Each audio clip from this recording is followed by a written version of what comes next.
Hello guys! Hello para to sa lahat ng Sagittarius. Welcome dito sa aking channel, Kapalaran 888 Sagittarius. Alamin natin kung anong messages, vibration, gabay energy para sa lahat. I hope na makuha mo yung energy. This is general reading. Sagittarius, mayroon kang first card na whip. Okay. Yung mga Sagittarius dito, posibleng merong hagupit kayo na itong hagupit na to is just realization siya. Okay, so, marami kang marirealize sa linggong ito na mga bagay-bagay sa buhay mo. Marami kang marirealize kung bakit nangyari yung nangyari. Marami kang marirealize kung bakit hindi nangyari yung gusto mong mangyari. Parang ganun. Okay? Tingnan natin, Sagittarius.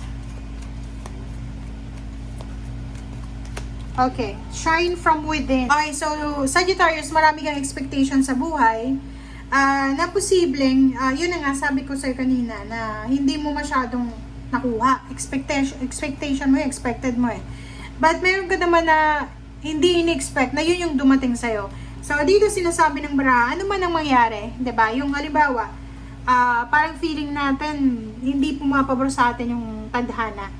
Minsan, may mga tao na pag hindi pumabor yung tadhana, nagagalit, nagiging yung mga wishes nila, yung mga goals nila, napapalitan yun, yung motivation, napapalitan ng hatred, galit na galit, 'di ba? But sa'yo, nakikita ko sa'yo dito na the more na na-challenge ka, Sagittarius, the more na na-challenge ka, the more na nagiging matibay ka, matatag, the more na namomotivate ka. So this week, nakikita ko na lahat ng hagupit sa buhay, lahat ng pitik sa'yo sa buhay, may lesson ka na natututunan. Nakikita ko sobrang ganda ng mindset mo. Okay? Tingnan natin dito. Sagittarius.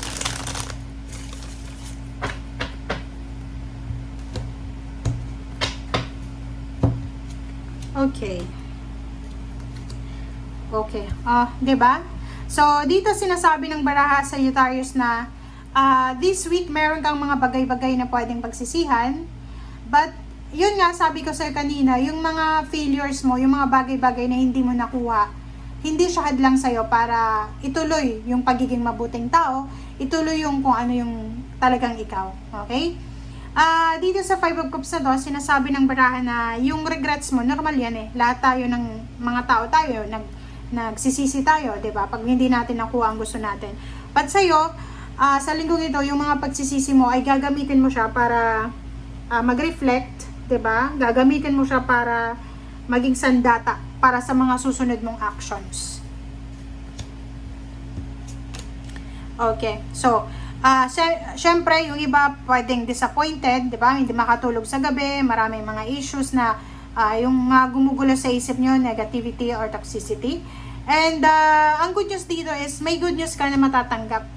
So, sinasabi ng baraha sa'yo dito na kung ano man tong pinagdadaanan mo sa ngayon, Sagittarius, huwag kang masyadong mag-alala kasi siguro sa ngayon, nangangailangan ka ng assistance, ng protection, nangangailangan ka ng tulong, but wala kang makuha.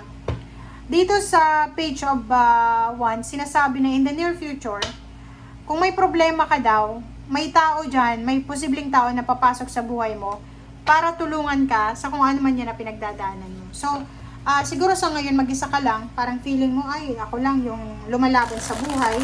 But, darating ang oras, darating ang panahon na hindi ka na magsosolo sa kung ano man, hindi ka na magsasuffer alone. Parang ganun yung pinaka-energy ng barahang. Okay.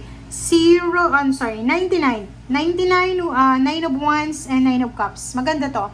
At ang 99 card na to, sinasabi ng barahan na kung nagmamanifest ka ng, like for example, masayang pamilya, 'di ba? Nagmamanifest ka ng perfect family.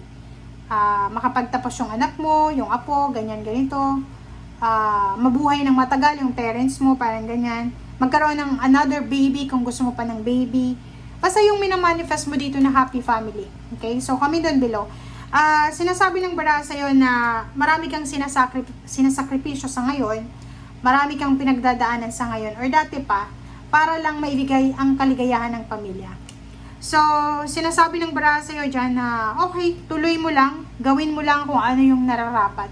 Okay? Gawin mo lang, parang sinasabi ng baraha na huwag mong sayangin yung oras mo, yung energy mo sa mga walang kwentang bagay.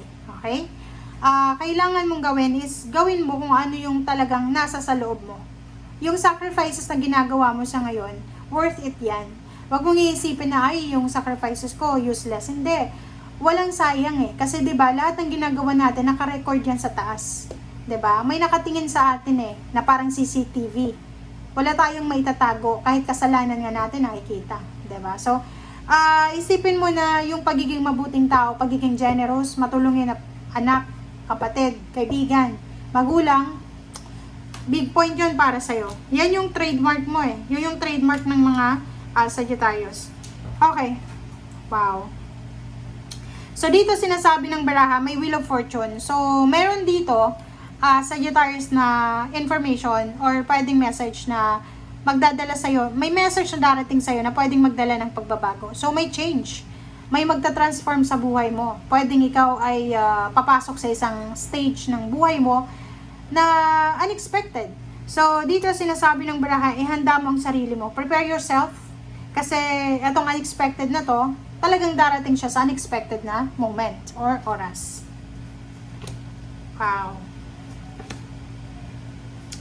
Okay. So, doon naman sa mga Sagittarius na sobrang nahihirapan na sa pagbabalance sa pamilya. Like, may kalibin partner ka, may asawa ka, or pamilya mo, parents, siblings, masyadong nahihirapan ka na ipaglaban sila, di ba? Ipagtanggol sila sa mundo. So, dito sinasabi ng baraha, huwag kang mag-alala kasi nandito yung death card. Transformation talaga to guys. Sinasabi ng baraha na magta-transform talaga yung buhay nyo ng whole family into 360 degrees. So, yun, ang gawin mo is proteksyonan mo ang pamilya mo. Kasi, yan yung foundation mo eh. Alam mo ba yung mga Sagittarius, hindi sila masaya kapag hindi nila kasamang pamilya, parang ganun. So, yun yung foundation mo eh. So, kung ano yung foundation mo, yun yung pagyamanin mo. So, dito sinasabi na pamilya, pagyamanin mo ang pamilya mo, protect your family, anticipate mo kung ano yung mga darating na pwedeng magbigay ng pagbabago sa pamilya, pero go with the flow lang tayo. Okay? Kasi minsan, pag nire-resist natin yung mga changes dito, tayo rin yung nagsasuffer. Okay? So, yan guys ang sinasabi ng baraha. Maraming salamat sa panonood para to sa lahat ng Sagittarius. Bye!